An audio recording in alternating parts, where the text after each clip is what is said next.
Bonjour à tous. Je voulais faire une petite vidéo concernant le sujet suivant, la sortie de l'histoire. On parle beaucoup en France de la sortie de l'histoire de la France, et c'est quelque chose qui est quand même assez surprenant comme expression. On se demande, est-ce que la France est sortie de l'histoire ou pas? Il faut que la France entre dans l'histoire à nouveau pour pouvoir, disons, avoir du succès. Et j'aimerais un petit peu critiquer cette expression.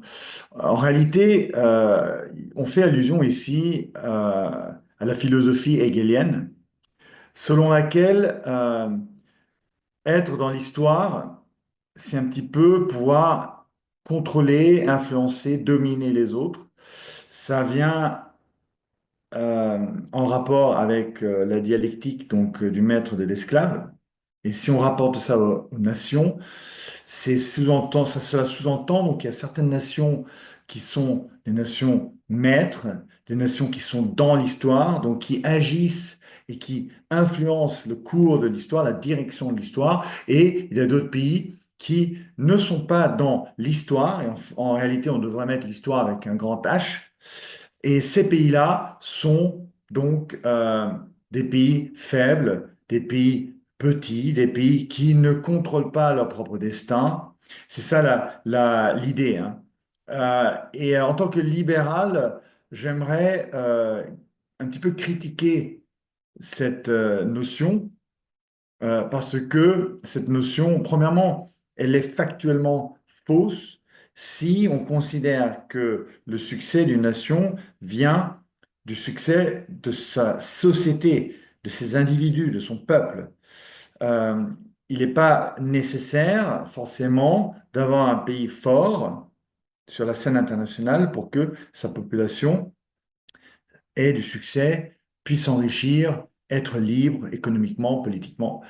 Il y a énormément d'exemples qui le montrent. Il suffit de regarder des pays comme la Chine, euh, la Russie, des pays qui ont des grandes histoires, des grands pays, mais qui ont beaucoup souffert et qui ont eu un énorme impact sur le cours de l'histoire, notamment l'Union soviétique, mais son peuple a énormément souffert. Ensuite, il y a beaucoup de petits pays. Imaginez Saint-Marin, Andorre, Luxembourg, euh, où les citoyens vivent en paix, sont beaucoup plus libres économiquement, politiquement, une démocratie qui fonctionne relativement bien. On peut même parler aussi des pays comme la Suisse, la Suède, les petits pays, même s'ils sont plus aussi petits qu'avant parce que leur population augmente. Néanmoins, on voit bien quand même se dessiner quelque chose ici d'important. Quand l'État est fort, cela ne signifie pas forcément un succès pour la population, pour la civilisation. Et quand l'État est faible, dans le cas de petits pays ou dans le cas de pays comme la France à certains moments, cela peut aussi donner lieu à une très grande richesse culturelle, économique, une liberté pour les citoyens. C'était le cas par exemple de la France après 1815. Beaucoup de personnes comprennent qu'après 1815, la France est sortie de l'histoire avec la chute de Napoléon. Et également, après 1870, la France est sortie de l'histoire, on peut dire aussi, euh, après la défaite contre l'Allemagne, après la Commune de Paris. Mais en fait, il faut comprendre qu'après ces périodes-là, la France a eu ces périodes de plus grande richesse au niveau de sa population, de sa société, le plus grand, la plus grande liberté économique. Euh, donc, c'est pour ça qu'il faut vraiment faire attention quand on entend ce genre de, de commentaires. La France est-elle sortie de l'histoire? Il faut rentrer dans l'histoire. Cela est souvent dit par des personnes qui ne sont pas des libéraux, qui ne sont pas des vrais libéraux. Et ce sont des personnes qui souvent mettent l'État devant le peuple, l'État devant la société. Et c'est cette dichotomie, hein, État-société, elle est très chère aux libéraux, mais je pense qu'elle est très importante à cause des exemples que je viens de donner. Donc Hegel est une personne qui met évidemment l'État au cœur de toute discussion. Pour lui, une nation, une État-nation est forte uniquement si son État est fort. On sait très bien que l'objectif de Hegel, c'était de développer l'État prussien pour la rendre encore plus dominante politiquement. Il ne se souciait pas énormément de la population qui vivait en Prusse. Son objectif, c'était de s'assurer que l'État prussien se développait. Donc, on voit bien ici comment cette notion a été mal utilisée, mal comprise.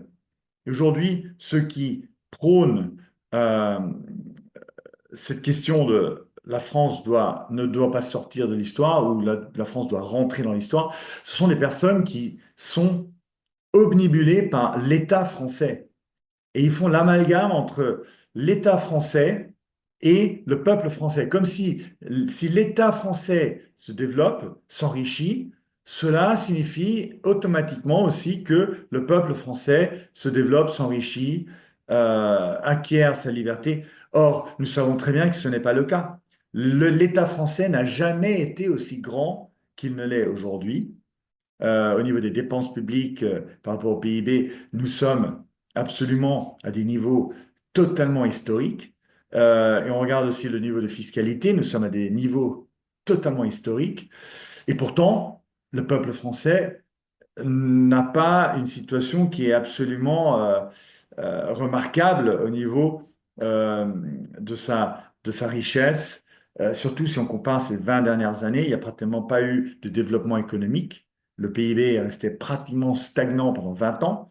Et si on compare aux voisins plus petits, hein, à nouveau, cette taille est si importante, si on compare aux voisins qui sont plus petits, la France, c'est moins bien sorti que ces autres pays. Donc pour toutes ces raisons, aussi bien théoriques que pratiques en réalité, euh, on ne peut pas parler de cette manière. C'est très dangereux de parler de cette manière. Il faut revenir à une position libérale, c'est-à-dire se focaliser sur l'individu, sur le peuple français, sur la société française. Et cela passe non pas par une force de l'État français, mais ça passe par une réduction, au contraire, donc une réduction de la taille de l'État, de l'envergure de l'État français, d'une réduction des dépenses publiques, d'une réduction de la fiscalité, parce que cette fiscalité est un joug sur le peuple français.